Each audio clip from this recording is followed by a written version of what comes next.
মেলা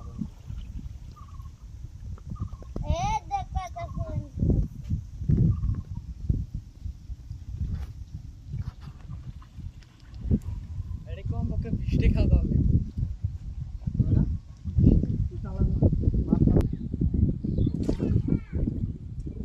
আবার কাড়ার মাছ নিয়ে গেলাম তোরা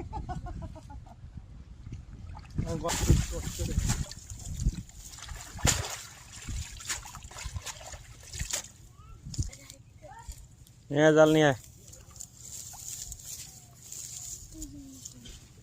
এবারটা পুরি খালি আর কম পড়ছে রে এবার সরে সরে সরে দেখি দিই মাছ দিই এই রে মাছ রে দেশি মাছ ভালো দাম